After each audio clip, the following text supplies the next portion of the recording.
Everyone, welcome back to my channel. তো বন্ধুরা, আজ আমি তোমাদের সামনে চন্দ্রমল্লিকা সুন্দরীদের নিয়ে চলে এসেছি। তো শীতকাল আর চন্দ্রমল্লিকা থাকবে না, এটা হতেই পারে না। তো চন্দ্রমল্লিকাকে ভালোবাসে না, চন্দ্রমল্লিকা ফুল পছন্দ করে না এমন মানুষ প্রায় পাওয়াই যাবে না বলা যায়। তো বন্ধুরা, দেখতেই পাচ্ছ আমার বাগানে মোট 7 ধরনের চন্দ্রমল্লিকা ফুলের গাছ আছে। যদিও এগুলো মূলত আগের বছরের, বেশিরভাগগুলোকেই বাঁচিয়ে রাখতে পেরেছি। এগুলোকে আগের বছর ফুল হয়ে যাওয়ার পর আমি ঠান্ডা জায়গায় রেখে দিয়েছিলাম। গাছগুলোকে প্রায় কেটে একদম ছোট্ট করে রেখেছিলাম। জল, গোবর সার, সর্ষে পচা খোলের জল, সবজি পচা জল দিয়ে এবছর শীতের শুরুতেই গাছগুলো কী পরিমাণে ঝাঁকড়া হয়েছে দেখো।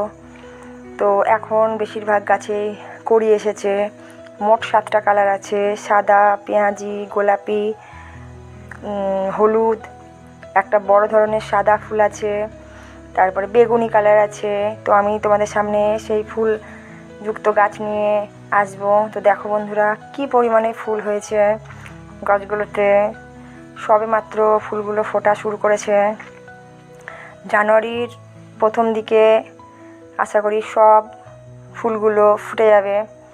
তো এটা পেঁয়াজি কালার, এটা হলুদ কালারের ফুল হবে, এটা সাদা কালারের হবে, এটা হচ্ছে সাদা হবে কিন্তু সাইজগুলো খুব একটা বড় না।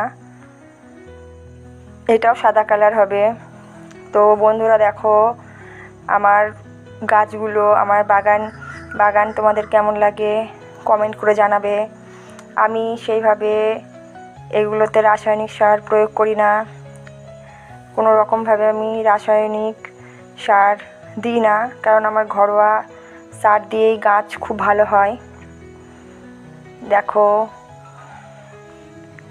এটা লাল কালার ফুল। সবগুলো যখন একসঙ্গে হবে আমি অবশ্যই একটা বড় ভিডিও তোমাদের সামনে তুলে ধরবো। যদিও মাঝখানে গাছগুলো আরও আগে হয়তো ফুল হতো, কালো কালো পোকা হয়ে গেছিলো গাছগুলোতে। তো আমি শুধুমাত্র শ্যাম্পু জল স্প্রে করেছিলাম। তো দেখো কি পরিমাণ ফুল হয়েছে। তো গাছ সম্বন্ধে যদি তোমাদের কোনো জিজ্ঞাসা থাকে তাহলে করতে পারো। আমার ভিডিওটা তোমাদের কেমন লাগে কমেন্ট, লাইক, শেয়ার, কমেন্ট করো। তো বন্ধুরা, আমি পরবর্তী ভিডিওতে অ্যাডেনিয়াম ফুলের পরিচর্যা, কিভাবে অল্প গাছে প্রচুর ফুল আনা যায়, এবং জবা ফুল, হাইব্রিড ট্রপিক্যাল জবা ফুল কিভাবে অল্প ডালপালাতে অধিক ফুল আসে, সেই নিয়ে একটা ভিডিও তোমাদের সামনে আনবো। তো বন্ধুরা, কেমন লাগছে আমার ভিডিওগুলো, অর্থাৎ আমার ফুলের বাগানটা, তোমরা কমেন্ট করে জানিও। একদিন বড় ভিডিও করে সমগ্র বাগানটা আর ছাদ বাগানটা তোমাদের সামনে তুলে ধরবো। শীতকাল, সুস্থ থাকবেন, ভালো থাকবেন, অনেক অনেক ফুল গাছ কিনে বাগান করবেন, এবং আমার চ্যানেলটা অবশ্যই লাইক শেয়ার করে পাশে থাকবেন।